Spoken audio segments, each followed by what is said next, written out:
Hey everybody, I hope you are doing well. I am Afefe with Touch by Tarot and Beyond. Always a pleasure to get on this platform with you all. If you're new to my channel, I do a lot of political readings at least 2 times a week, and I also mix it up with spiritual readings, spiritual growth readings. I'm known for my pick a card readings for the new moon and full moon, and we've got a new moon coming up on the 4th, I think. 5th in some time zones. But anyway, so I'll have that up by Friday at the latest. Friday or Saturday morning at the latest for you all. Nice pick a card reading. Also, if you're not familiar with me, I hope, again, welcome to the channel. I hope you hit that like button and subscribe. So my style is, I am a tarot reader, been doing it for over 30 years, but my style, because of my background in as a newspaper journalist, so I mix it up. I kind of approach it, kind of fact-finding sort of thing, and then I go to spirit to get clarity on certain issues that we're facing. So one thing going to keep this one short and sweet. Kamala Harris faced a real test yesterday, you all, in the wake of Donald Trump's disastrous appearance in front of the National Association of Black Journalists in their convention in Chicago yesterday. Well, you've all heard about it by now. You've seen it. Really more of what was to be expected. If anything, there were people within the industry, black journalists, notable black journalists, Roland Martin and others, Bakari Sellers, not just a journalist, former congressperson, but or state representative, but there was a lot of outcry about just the notion that the NABJ even invited Donald Trump to speak at their convention. I understood that because to some extent they wanted to give him that platform, whether it was to show that they had enough oomph to actually pull a presidential candidate. There was some commentary about that as well. But in any event, I in Spirit's divine wisdom, you all, while on the face of it, it could have seemed like, why would you do that? Why would, how this man feels about anybody, brown people, black people, any people who are different from him. Why would you do it? Why would you give him the space? But in Spirit's divine wisdom, you all, that door was opened. He showed up, and yet again, we have more proof positive of why this man is so incredibly unfit to be president of the United States, much less again. We knew because Kamala Harris was scheduled to speak at the, Gamma Rho? I'm sorry, please don't be upset if I mess that up. But I think it was Gamma Rho something, a sorority in Houston. And there was just no way that, by that time she'd certainly heard about the debacle with Trump at the NABJ convention. So I was really interested to see how she would address that. And lo and behold, that woman, chef's kiss. She was spot on. She just said simply, she made reference to what happened in an interesting, subtle way. And then she said, America deserves better. 3 words. America deserves better. And we understood it. We got it. Because she has to be extremely careful, you all. And that's what I want to look at right now. I want to take a look at how I'm asking the guides to show us how Kamala Harris is going to navigate the issue of race as we get closer to the election. It's not going to go away. It is the elephant in the room, especially as it relates to white male voters who she absolutely has to attract in order to win this election. So we're going to see that. I am going to also follow up and take a quick pick at her likely VP pick. Speaking of needing that white male vote, her leading contenders, while Gretchen Whitmer was in that mix for a moment, but Gretchen said, I'm not doing it, and she's the co-chair of Harris's campaign. So we knew that it wasn't going to be a woman. There was, realistically, we understood for whatever reason, people have opinions about that as well. Why can't it be 2 women on the ticket? I get it. I would love nothing more, but so much of this is politics is business, and it's about the business at hand. And she's got to make she and her campaign folk have got to make, smart choices. So we've heard that she is going to make her announcement with her, or not make the announcement, but she will appear in Philly on Tuesday, August 6th, with her running mate, with her VP pick. That I did a reading last week, and I kind of went through what I saw, what Spirit gave me, the guides gave me as the leading picks, and I got some blowback from some of you for that, but that's okay. I can take that. That's what this is. It is an exchange, a give and take. As long as it's respectful, open doors always. But it looked at that time like of the picks, Buttigieg, Bashir, um, um, well, later I got to Waltz, but of all the picks, it looked like Mark Kelly. Josh Shapiro was coming out on top when I did the reading last week. It looked like Josh Shapiro. Now that this announcement has been made about her appearing in Philly, people are saying it's got to be Josh Shapiro. How are you going to make the announcement in Philly and it's not that guy from Pennsylvania? It's not the governor of Pennsylvania. So doesn't mean it has to be though. But I am going to take a peek and see what Spirit says. And again, for entertainment purposes only, energies can change. When I don't make very many hard and fast predictions because of how energy shifts, but what I do is I say, here's a likelihood. Here's the energy I'm getting in that moment, and I go to it as unbiased, as open, as well as I know how. And again, I've been doing this a really long time, so bear with me, you all. All right, let's get to it. Spirit, Kamala Harris.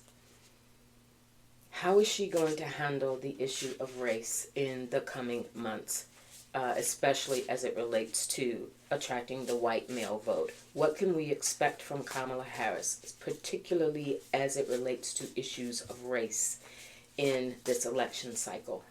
We know she's under fire. We know she's going to be provoked, or people will try and provoke her. How is she going to handle this issue going forward? We have the Magician. And again, I know many of you read and collect decks. This is the Baroque deck. We have the Magician. She's got, she, not only will she handle it, you all, but she is so, thank you, Spirit. This ain't her first rodeo. She had to handle that kind of issue on a different scale, of course. Even during her political career, she rose through the ranks in California. All right, as she went through, the Senate, or before the Senate, running as the Attorney General and et cetera, being a district attorney. I mean, the idea that she has now, granted, she was in California, she was in a liberal area. A lot of her background in the San Francisco, the Bay Area. So she was in a more welcoming area, but she still had to deal with, again, the white male vote. She had to deal with that. So she understands that Magician energy. She understands how to navigate that. She's had practice with that. She has to do it differently now. Knight of Swords, her messaging and how she will speak about it. She's not going to dodge the issue, and she never has. She won't dodge the issue, but she is keenly aware of the extent to which she has to stay on message and rely on her background, rely on her achievements. That Knight of Swords is being extremely confident, aware, sharp in her analysis of what needs to be said. And we have the Page of Pentacles. She is going to incorporate a lot of, she's really listening to the people who are assisting her. And there's a new energy. There are new voices, new faces, and they are white males. Got it. She is listening to the people who are helping her. We heard about the call with the white dudes, right? There are white males who are able to help her also understand more than she already does the psyche of the white male voter, the reality of the white male voter, and she takes their opinions into account. She takes their know-how and their lessons into account. We have the Knight of Pentacles that comes behind it as well. This moving in a very slow, deliberate, how she builds a case as a prosecutor, right? Here are the set of facts. Let me lay it out for you. And that's what she's planning to do, is be very methodical, very meticulous, and never, ever overreact or lose her cool. That's her goal. Let's hope. And we've got the Five of Cups because she recognizes that for many for many people, they are disappointed that it was not Joe Biden. That for many likely voters, and those voters who she will sway or is seeking to sway and keep them in her corner, even white male Democratic voters who might otherwise not vote. She wants to make sure that they don't allow the disappointment in what they thought was going to happen to deter them. She's going to have some messaging for them as well, you all. Um, we have the Ten of Swords, and that's going to be her effort to allay any fears around her capability. And again, this is where this reading started with the Magician. I also will point out, this is just my take as a reader. Notice how we're getting a lot of pages and knights. Like we're getting a lot of movement and people, but not a lot of major arcana. The one major we got is the Magician. I take that to mean Spirit is saying don't stress about that issue at all, because typically major arcana energy is when the issues are big, when like they're like, whoa, pay attention, listen up. By the way, the Magician is ruled by Mercury. Communication, being able to call forth, put things into perspective, make things happen, manifest. All right. So yes, there is her ability to handle this is going to be done with such finesse. And again, it's not that remark did not catch her off guard. Trump's nonsense about she was always Indian and this black thing is new. Everybody's just discovering that she's black, or she wants to be black all of a sudden. Like, no. Two of Pentacles. This is her walking a fine line between both worlds, or also owning her biraciality, right? She is both black and Indian. So she will, and she's navigating the world between male and female, between and colors of voters of color and non-color. So there's all of these dynamics of how she has to balance and juggle, but she does this, and she will do it very well in her delivery. Nine of Cups, yeah, because she genuinely wants to be seen for who she is, what she's done, the body of work, the fact that she has been a really good, although sort of quiet, we did not hear a lot from her in the early part of the administration. They were still dealing with COVID. People weren't making in-person appearances. There were so many odds stacked against she and President Biden at the certainly at the start of their administration. Not to even mention going into Jan 6 and how they came into office and into being. So there was so much there that it was difficult for her to find her footing, and to really, find her messaging. But certainly within the last year and a half or so, we've seen her come on strong. So she understands that Nine of Cups, I think, is saying she understands what she's got going for her, and she does have a genuine desire to be known for the truth of herself versus any sort of stereotypes and other kind of messaging. And finally, the Six of Swords. This is, and again, all that swords energy we've gotten, right? The intellect, communication, messaging. So going for her eyes are just on the prize. Her campaign handlers, their eyes are on the prize, and it's just a matter of moving forward at this point. All right. Okay, you are gonna take a quick peek at whether that it's looking still, because again, and when I did the reading last week on her likely vice presidential pick, it was looking like Josh Shapiro. He came out the strongest. Couple of reasons. We know, but there are some question marks there, because Josh Shapiro would be the first Jewish vice president, as I understand it.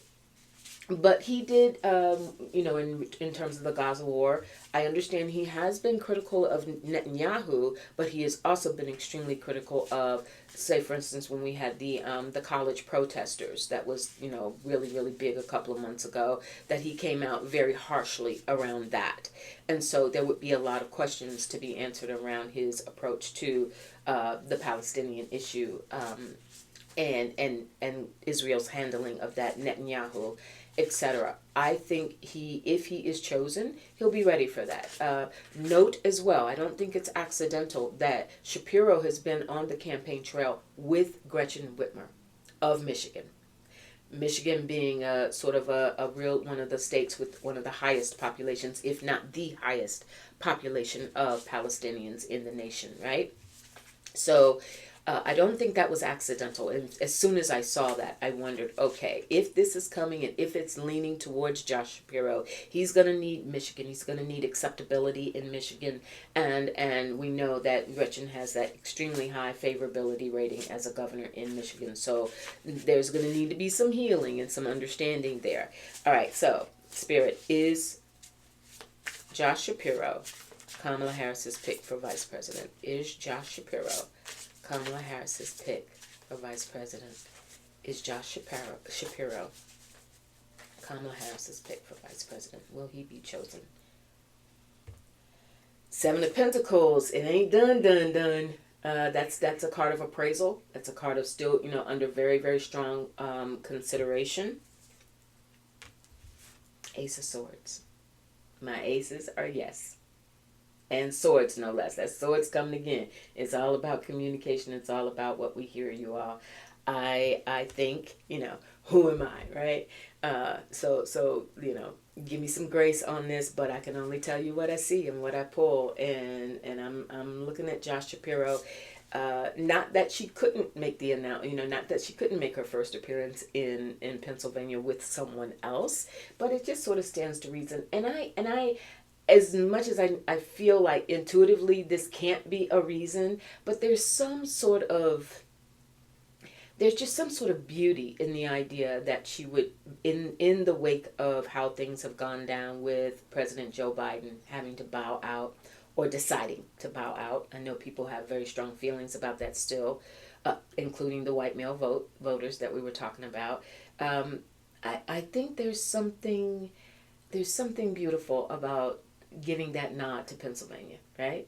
Joe Biden's home state, and also where he had already started making numerous appearances before he decided to drop out of the race. And we know that Pennsylvania is a must-win state for the election, for the Democrats, for the election, must win. So, yeah, I'm getting Josh Shapiro, you all right? And finally, I told you I'd keep this short. I want to close this out by saying, listen up. And this is not even the cards, just really quickly. By all means, check your voter registrations, okay? There are all kinds of slippery stuff that's going on now. I just discovered, I'm in Florida, I just discovered that Satan has, for entertainment purposes only, this state has enacted, since the 2020 election, 67 laws affecting voters. What exactly they are, I don't know, but I did see that stat. 67 laws have been passed around the issue of voter registration and voting in the state of Florida since the 2020 election. All right. Now we also hear that Brett Raffensperger in Georgia, while he did not take the bait and find those 11-something thousand votes back in 2020, he's still a good old boy. He's still a part of the team. And now, from what I hear has been reported, so Georgia has this new portal, a software portal, where people can log on to ostensibly check the status of their own registrations, and they would have access to delete the registrations of other people.